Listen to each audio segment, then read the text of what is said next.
Mi nombre es Maravillas. Llevo desde los 18 años viviendo en Reino Unido. Pero aún a veces me gusta pensar que soy hija de la pólvora y del mar. Estoy llena de música, verbenas y jazmines que me bailan por dentro.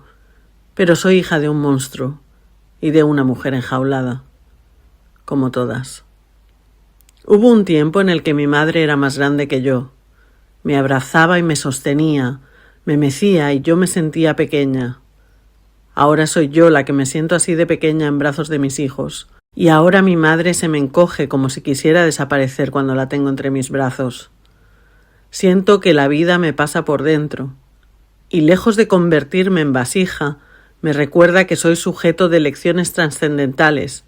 Y la vida hecha de olas y mareas que vienen y van, cambia una y otra vez, repitiendo ecos, mudando estribillos. Ahora soy yo la hija que lamenta la distancia que me separa de mi madre, y soy también la madre que añora a sus criaturas al separarse inevitablemente de ellas, en un ciclo infinito que ocurre al calor de un fuego incombustible, con mayor o menor vínculo, con más culpa que amor, con reflejos que rebotan y se multiplican entre brazos abiertos, cerrados, encogidos, vacíos e inalcanzables. Y mientras yo me despido de una maternidad activa y de una madre que ya no materna activamente, me pregunto, ¿qué es una madre? ¿Cómo maternamos? Más allá del anuncio que sugiere que planchemos con una sonrisa, más allá de estereotipos y de lo bueno y lo malo que tanto nos limita. ¿Y qué es una madre en una sociedad en la que aún se espera de nosotras que maternemos siempre, que renunciemos a todo lo que se supone que debemos querer perseguir? Y cuando comienzo el proyecto de este documental, una noticia me grita desde el otro lado del océano.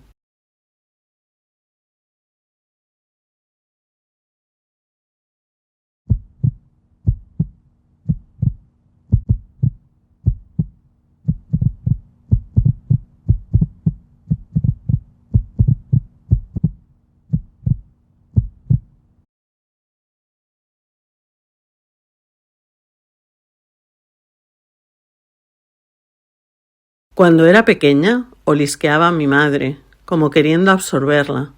Y cuando ella me preguntaba, ¿a qué huelo?, yo le decía, a mamá, hueles a mamá. Pero en realidad en mi cabeza siempre ha sido un olor casa, un olor hogar, un olor a universo recién creado.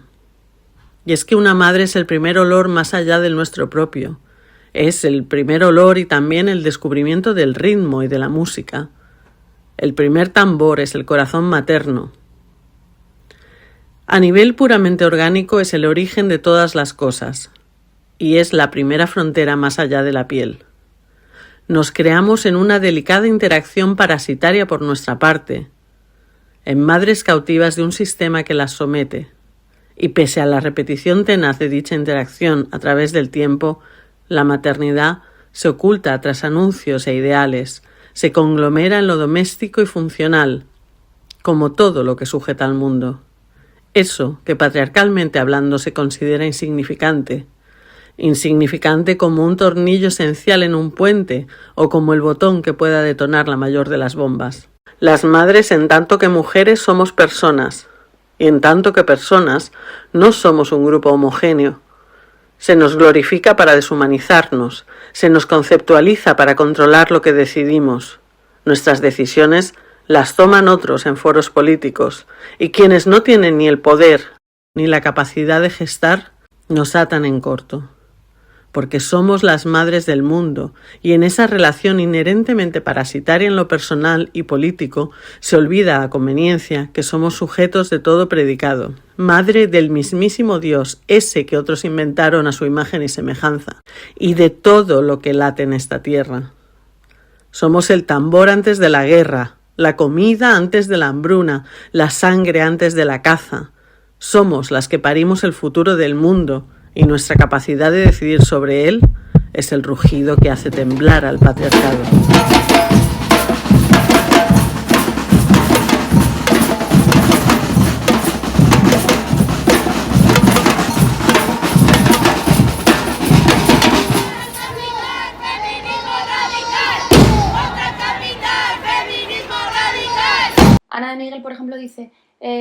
a través de los hijos nos han oprimido, han conseguido oprimirnos por los hijos, no echándole la culpa a los hijos, sino... Sí, ha servido, claro, de anclaje, ¿no? Ahí para pillarnos.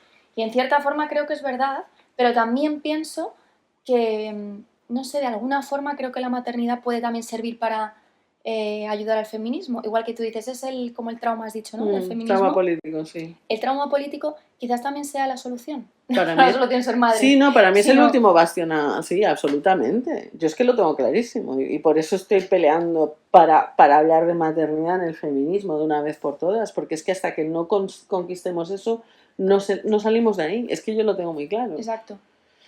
Y te estaba escuchando y estaba pensando, es que es curioso porque para mí es el mayor superpoder, o sea, es que es una historia de superhéroes chula, ¿no? Porque es el mayor superpoder y al mismo tiempo la debilidad, ¿no? Es un poco la kriptonita esta, ¿no? Exacto. Porque es precisamente eso, esa capacidad de gestar y parir, que es absolutamente nivel diosa, que luego por otra parte es donde nos atan, donde nos someten, porque saben que no vamos a poder discernir eso, porque no hay un vínculo igual. Y esto es una cosa que cuesta muchísimo de entender, y cuando te pones a explicar eso enseguida es lo que decías tú hace un momento, ¿no? Claro, es que queréis parir como conejas otra vez y volver a estar subyugadas. Sí, hacer las tradwives. No, pero es que lo que tampoco quiero es pensar que no tengo esa capacidad, porque la tengo y de hecho es por ahí que me han sometido siempre. Entonces quiero ser yo la única que decida sobre ello, para ejercer, para ser madre, o sea, para hacer eso o para no serlo. Claro. Pero es que no estamos ahí. No. Estamos reaccionando todo el rato a la violencia para empezar y ese tema está muy aparcado, yo creo, dentro del feminismo, incluso nosotras, ¿eh? Yo esto lo hablo un montón con Zua y lo hemos hablado un montón a raíz de ser ella madre y a raíz de ser yo ahora madre, y de hecho queremos empezar a hacer más activismo en ese sentido, claro, porque va cambiando tu vida y es como, es que no... hay que hablar de esto, o sea, tenemos que hacer activismo por las madres, también porque viendo... O sea, yo creo que te haces una idea muy clara de la situación de las mujeres en general a nivel nacional o internacional cuando ves cómo están las madres. Claro, porque son las primeras sometidas normalmente. Exacto. Y las que sufren el daño colateral, entre muchas comillas, porque se les agarra por los hijos, se les ataca por los hijos, se les martiriza. ¿Y tienes conmigo un poquito? A ver, solo para ver si así... Quiero estar entretenida. Hola Mar, muchísimas gracias por contar conmigo. La verdad que yo digo que por haber nacido en un país que no tenemos nada como madre, ¿no? No nos dan derechos por el hecho de ser madre. Es muy dolorosa para mí que, aunque los niños son míos, ¿no?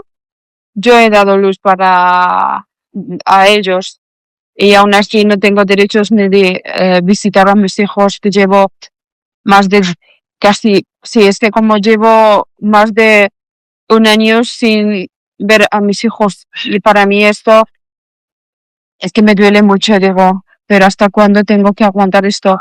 Y su padre no me permite ni hablar con ellos. Y eran muy pequeños cuando su padre les llevó. Los mellizos tenían 18 meses. Y yo me acuerdo muy bien la noche que les llevó y yo no podía dormir del dolor de pecho que les tenía que amamar. Como esto, hubo muchos tiempos que sufrí. Y sabiendo esto, que ellos también están sufriendo, como son niños y no pueden hablar. Y para mí es un sufrimiento y un dolor que siempre estoy ahí. Es una violencia vicaria que estoy sufriendo por mi ex marido, que él siempre me maltrató y ahora no me deja ni hablar con ellos. Estoy deseando el día de que pueda pasar a ellos, a mis hijos, que son muy pequeños, pero no sé cómo será el futuro, cuándo nos podemos volver a vernos. ¿Cuándo se empieza a ser madre? ¿Cuándo lo empecé a ser yo? ¿En qué punto, en qué momento? ¿Decidiendo no serlo? ¿Siéndolo después? Hello! Hello, Mara. Oh, How are you? it's so nice to see you. Yes, same here. Oh my Are gosh. you really still look similar to how I remember you. Same with you.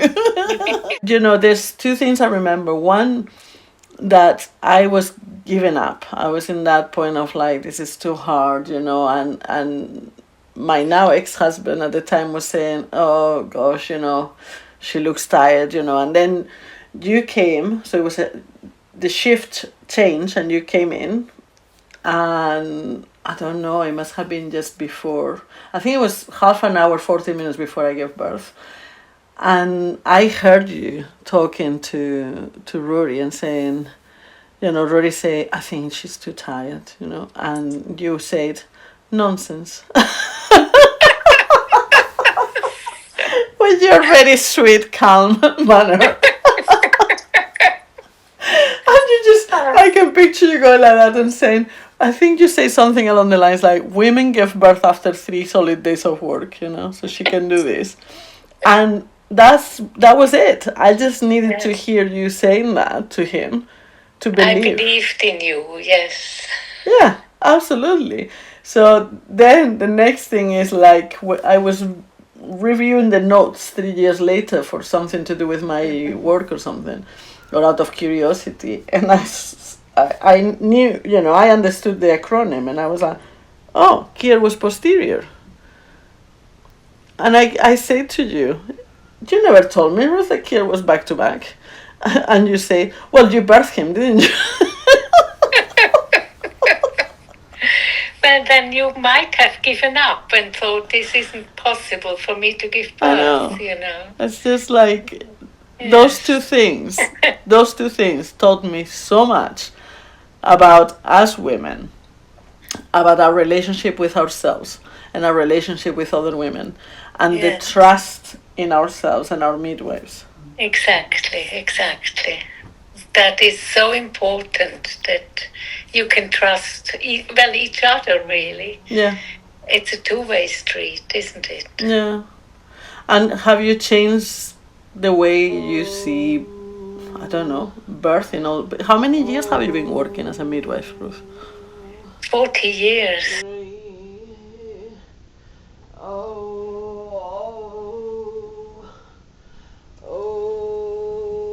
Tomar decisiones es muy difícil.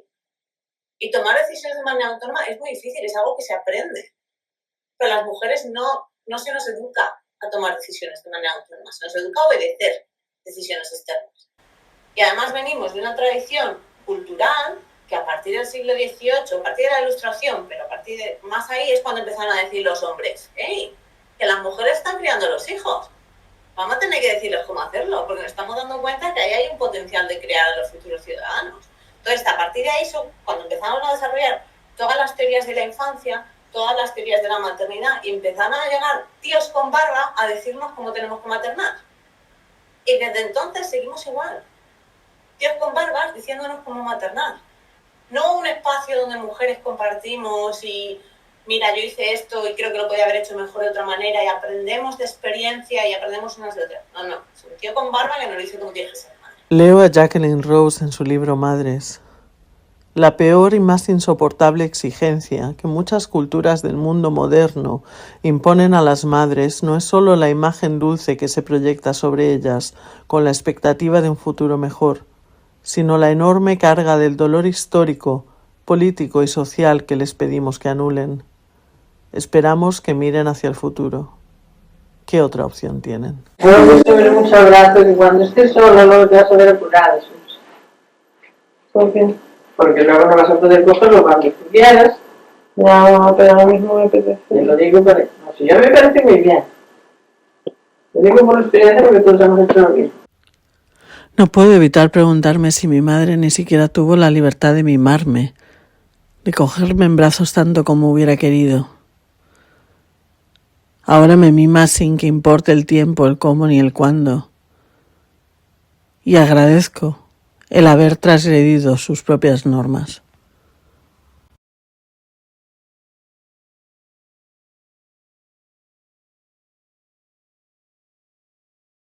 Veo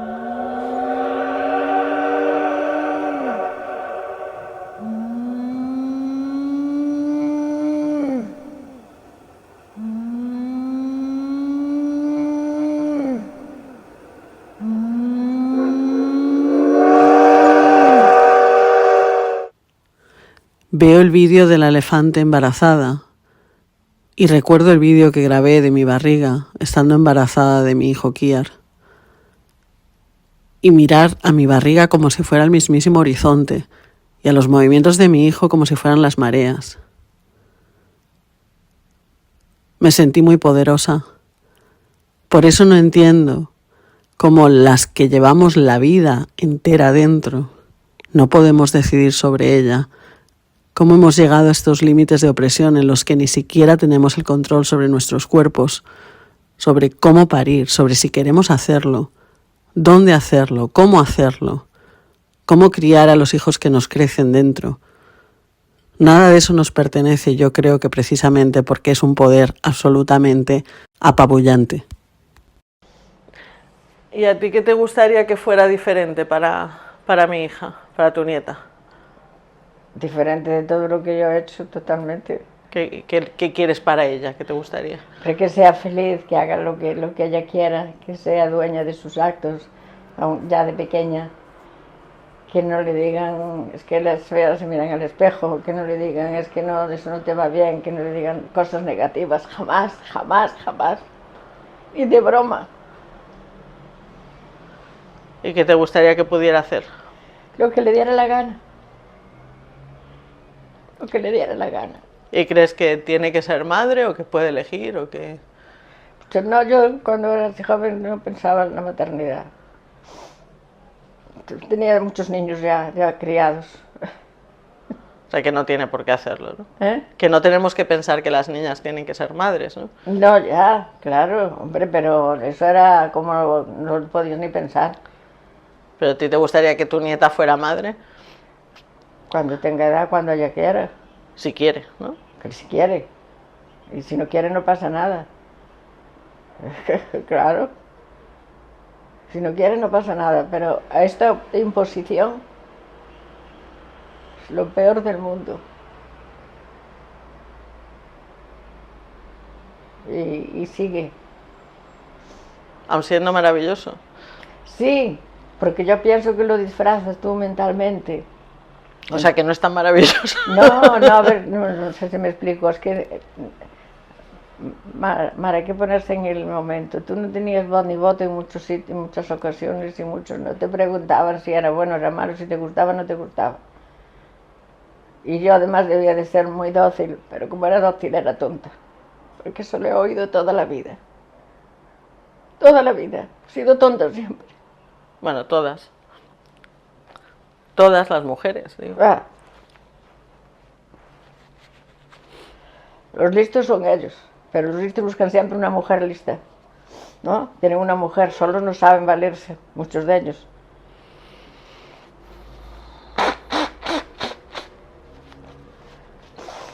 Me tocó en la época. Hay preguntas que dan miedo. Hay historias que no se pueden repasar. La identidad propia, desde la perspectiva de la madre, se hace complicada. Aprovecho un viaje a Londres para ir a ver amigas y matronas que estuvieron ahí cuando yo empezaba a ser madre. ¡Te asustes! ¡Hola! Y bueno, claro, es que allá había matronas de todas partes de México y de Sudamérica. Y pensaba, cuando tenga un hijo o una hija, pues me la llevo conmigo a los partos. Imagínate, qué locura. Aquí en Inglaterra yo, perdón, ¿es okay if my 2-year-old comes along? Nada, romantizando e idealizando situaciones que aún no han pasado. Evidentemente, la vida luego es muy diferente y no me lleve a ningún parto a mis hijas. Pero sí que evidentemente, sobre todo con las dos primeras, hablé mucho del parto y miraban fotos y el cuerpo humano y la mujer y nos explorábamos y me exploraban y mirábamos vídeos y fotos y bueno, sobre partos. Vences tus miedos y creces. Y tus miedos que se han ido pasando de generación en generación, que van a ti y que pasarán a también, en cierta medida, a en mi caso, mis hijas. Me viene a la cabeza Alice Guy Blaché, la primera persona en dirigir una película. Una mujer excepcional que allá por 1897 se hizo productora de cine y llegó incluso a inventar diferentes técnicas cinematográficas, entre ellas formas de colorear las películas. Y me parece curioso que, si bien ella enseña a los bebés en una historia, no lo hace desde la perspectiva materna. Nos cuenta la historia de que los bebés vienen de las coles, una leyenda francesa. Y yo no puedo evitar pensar en qué hubiera sido de mi vida, de la historia, si Alice nos hubiera contado cómo fue su experiencia de maternidad a través de la cámara. Y ahora pienso que quizá un poco por eso estoy haciendo este documental.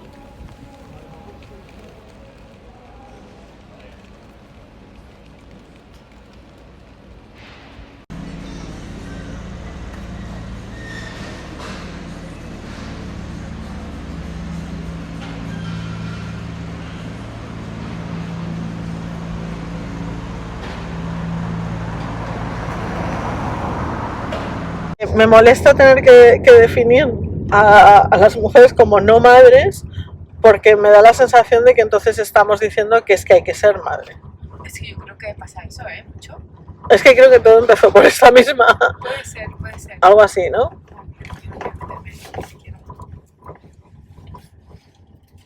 Puede ser que viniera algo así, pero que tú... no, venía porque tú decías que la maternidad, tú decías, es que estoy enfadada porque es que la maternidad es todo lo malo, se vende como todo lo malo, es la carga, el no sé cuántos, y la maternidad tiene muchas cosas buenas. Y yo te dije, no, justo es lo contrario. A mí siempre se me ha querido vender la maternidad como algo bueno. Cuando sí, discutíamos sobre eso, es verdad. Cuando yo veo en las caras, en las voces, en los cuerpos... En el hilo de vida que le queda a las madres, tía, así como algo de... Es maravilloso, mi madre, no sé, infeliz con su vida, diciéndome ser madre es lo más feliz del mundo, y es como esa disonancia cognitiva. Ah, vale, entiendo, o sea, que tú hablábamos de esa incoherencia. Sí, de esa incoherencia. Pienso mucho en mis conversaciones con mi amiga Ana. Somos mujeres muy diferentes, nos separan 10 años. Pensamos distinto, vemos las cosas de formas a veces totalmente opuestas.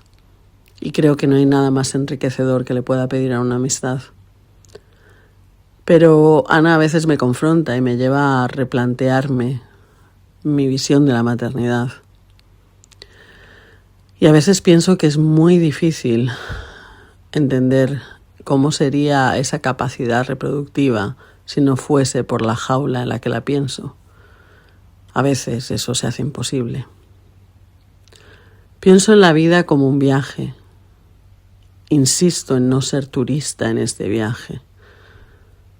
Pienso en la maternidad también como un viaje. A fin de cuentas, no es tanto el despegue, el aterrizaje, el comprar el billete correcto al sitio correcto, sino lo que hacemos de esa experiencia. Pero las analogías se me quedan cortas. Y al final lo que necesito son más historias de todas partes. Y por suerte mi amiga Mofe me cuenta cómo fue el parto de su madre en Nigeria durante una huelga de médicos. She was like an older woman at the time. I can't forget her face. She had a very striking beauty. So she had this really dark liner. So she reminded me of a lot of scary movies then, but she had this really dark eyeliner. And she had like, she had this, I think she had like a tribal mark or so. And she went to my mother's room. Oh God, I remember, like everybody was singing. It was the joy. We're all singing and celebrating. At the same time, people were praying, and I knew something was happening. So before I knew it, I started hearing my mom scream. Then I knew that there was something wrong with her. So I ran to my aunt and I'm like, my mom is screaming. Like, no, she's fine, she's okay. So everybody kept on praying, everybody kept on singing. I remember that day was so warm. And of course, everywhere was really quiet. So you can imagine women singing in the room and the whole street would definitely know that a woman was having a baby. Right now, my heart is beating as I'm even talking about this because it's so nostalgic. I can really feel it here. I can feel the moment right now here. And I had the opportunity. Immediately, the midwife just opened the door and said, "Go and get me a bowl." And I was like, okay. And the next thing, I just went to the bathroom that was just right opposite the place. So I got the bowl and I entered the room. I saw my mom on a high table, flat. She wasn't lying down really. She was sitting up and kind of like I think she was squatting. I can't really get the picture, but it wasn't like she was lying down having it. And I could see my mom, her eyes were all dilated open and she was pushing. I was like, what's going on here? So I quickly went to the bathroom to get some warm water and I gave it to her. She was like, get out. So I ran out, but I saw my mom's belly, you know, because that was the first time I actually saw my mom's belly like really out and like tight. And I saw my mom, you know, naked in all her vulnerabilities trying to get the baby out. And that was it.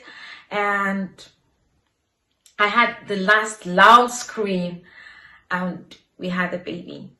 Then after we had the baby, what's happening? So nobody had gotten to know. I think it was just my aunt that got to know that the baby was stillborn. But of course she was just like hoping but my dad was there. So the midwife put the baby on my mom's chest, I remember, and they gave the baby to my dad.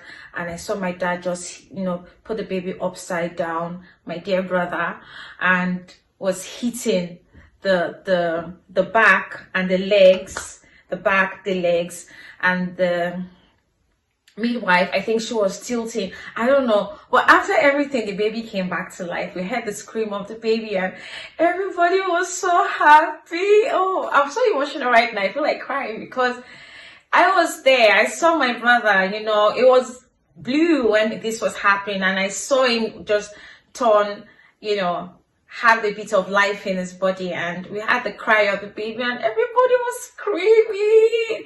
We started cooking around we started cooking like around 3 a.m. Africans like food, anything that has to do, we just celebrate. And we just started cooking till the next morning. I had not slept. I was still wide awake with a lot of excitement. After that, of course my mom was at home. The midwife was always visiting. She was someone that I kind of just connected with because she looked kind of wild, you know. And she looked like someone was really good. I can remember how her fingers were. I remember every detail about how she looked. She was slim built and she looked like a very strong woman. Like she looked strong. So, and at this time, of course, I was at home because school was on strike and the doctors were on strike. Everything was just on shutdown at the time. So I was very happy to witness the placenta. My mom had it in a sack. I think it was all wrapped up. I was still young, so I think it was all wrapped up in like a linen cloth or so. And she had to carry it everywhere until when the placenta was cut off on its own naturally. I didn't know when it happened eventually because at some point I had to resume back to school. But yes, because I was always seeing my brother almost every day. So one day I saw that placenta, because I didn't have the name to it, but I think at the time I had a name to it and I was like, oh, where's that rope, you know? And eventually it was cut off on its own naturally and they put this clip on. But yeah, I was able to see that. It was actually, if I can look at it vividly, it was like a dried some kind of like a dried ball of meat sort of, and had like veins all over it, and it was just drying up on its own in that cloth. And eventually, yes, we buried it somewhere in the house. I don't know where that is right now, but yes, we buried it somewhere in the house close to a tree, and that's it. I'm really proud of my mother right now, just talking about this. I've always told my mother that I've always told my mother that I've always been proud of her, knowing about that particular day and actually just revisiting the memory right now, speaking about it. I feel like my mother is one of the strongest women I've ever met because just hearing her scream, trying to push out that baby out. I'm not a mother right now, and I don't think that event actually traumatized me, but maybe somehow. Yeah, she's a very strong woman, and I'm really proud of her. I always tell people and people around me that God is my mother. Like, she's the first person I ever knew. She was the one that nurtured me. She was the one that breastfed me, protected me, made me a child, taught me, gave me everything. And yes, God is my mother. Al parto de Celia ya iba un poco más preparada, pero no me atreví a decirles, por ejemplo, no me rompan la bolsa, no me pongan el enema, y el parto de Celia fue terrorífico. Fue terrorífico porque había sacado, ya estaba coronando, y de repente no sé qué ocurrió, giró y lo que estaba saliendo era el hombro, y a mí, sin explicarme nada, sin comunicarme nada, sin decirme nada, lo único que sé es que me decían que no me quejase, que colaborase. El dolor fue infinito. Tardaron muchísimo, a mí se me hizo eterno. Celia nació con la clavícula rota, bueno, con pérdida de oxígeno, o sea, salió azul, una infección ocular importante, y ese parto fue bastante heavy. 28 años después, la maternidad es, sobre todo, claro, teniendo una hija dependiente, es ataduras. Es una total atadura, una total renuncia a tu vida. Es eso, renuncia y aislamiento. Fue, en una palabra, renunciar. Renunciar a quién era yo físicamente, a quién era yo, y de repente, ¿no? De estar embarazada a tener un bebé que te quiere a ti, ¿no? Y ya está, lo demás no importa, ¿no? Eres tú, teta. Constantemente fue muy heavy, ¿no? El no poder, o sea, yo lo viví como algo así como negativo, me costó mucho adaptarme.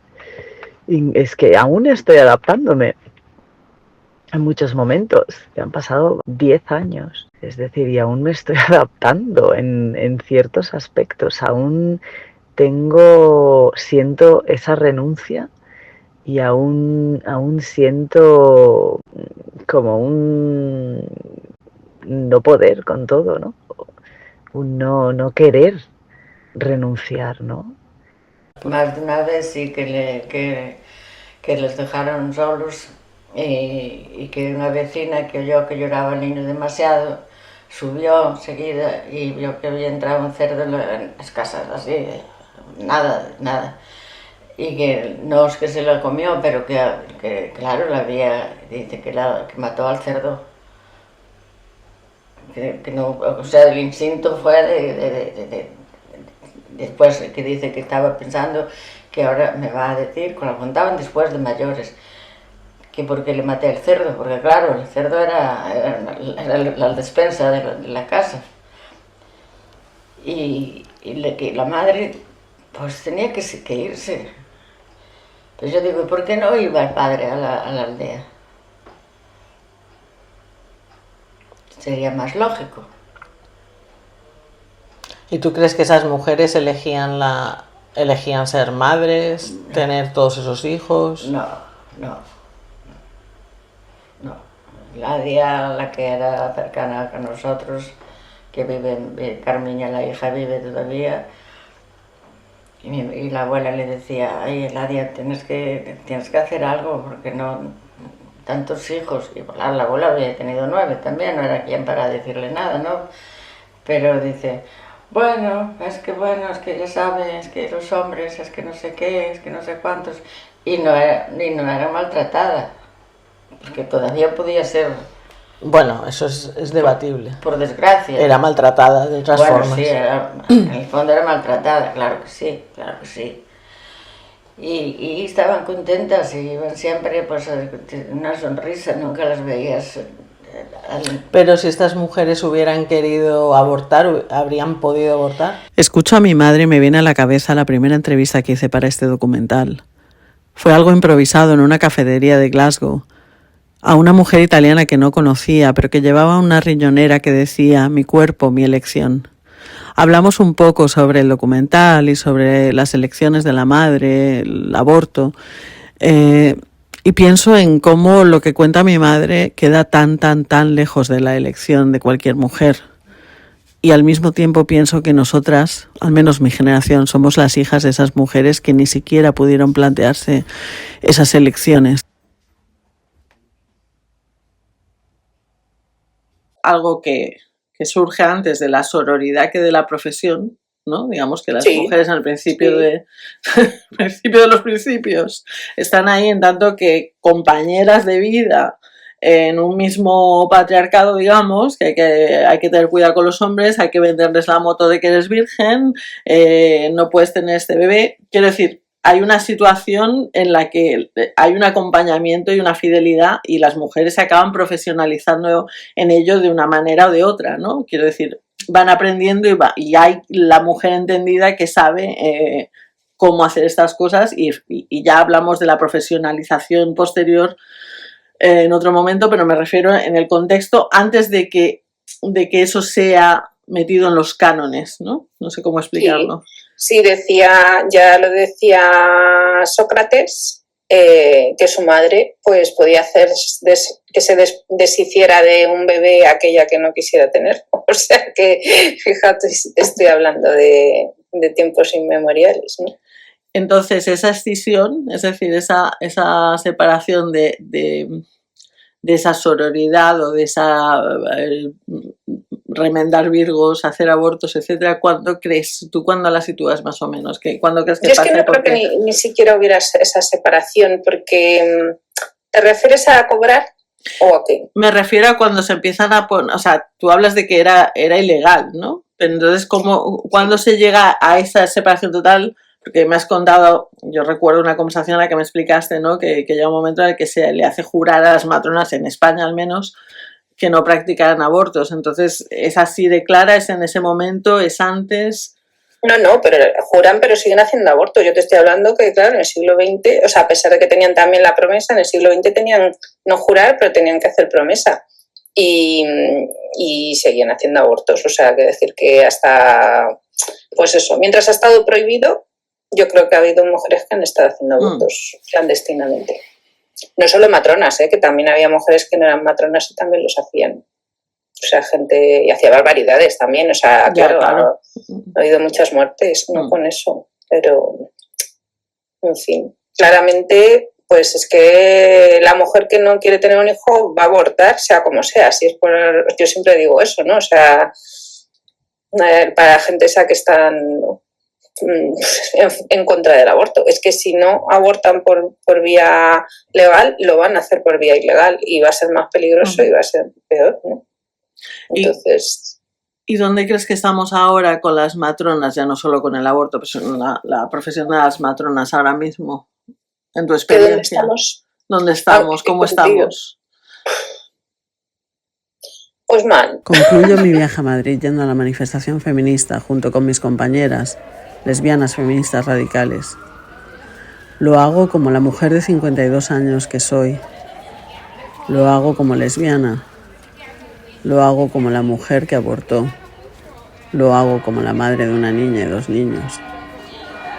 Lo hago como mujer maltratada. Lo hago por mi madre, por las que fueron, por las que no están, porque me pesa el pasado de las mujeres en la espalda y me duelen los ojos de imaginarme un futuro que no sé cómo ver. Lo hago por la liberación de las mujeres. Lo hago por mí y por todas mis compañeras. Porque nací mujer y moriré siéndolo. Lo hago entre redobles de campanas de iglesias que nos condenaron por mujeres por mujeres que paríamos a hijos con el pecado original. Lo hago entre árboles de Navidad que celebran el nacimiento de un hijo que llegó al mundo a través del vientre de una mujer, que no era importante porque antes que ella estaba Dios y después también, como ocurre con las mujeres que son utilizadas para parir a los hijos de otros en pleno siglo XXI. Lo hago porque no me queda otra. Salió del mundo conocido al que sería su casa una noche que hasta la calle quemaba, como lo hiciera la mamá. A lo lejos las sirenas, mientras la nuestra, protegida y esperada, llegaba acariciada por otros 2 hermanos. Y pese a las repeticiones, le prometí cambiarle la historia. Así que érase una vez que se era una pequeña que fue fuerte. Mamó supervivencia. Tuvo el amor como lengua. Y creció llovida por el rocío de mis ojos.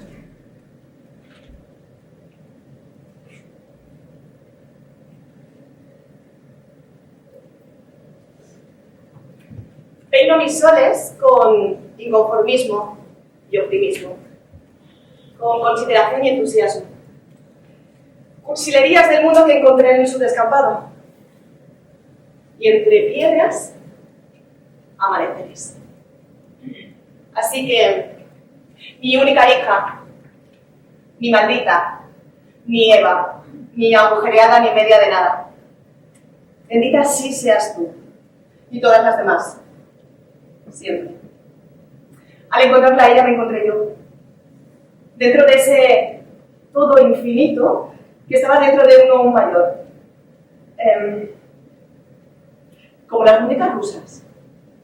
Eso es. Como las muñecas rusas.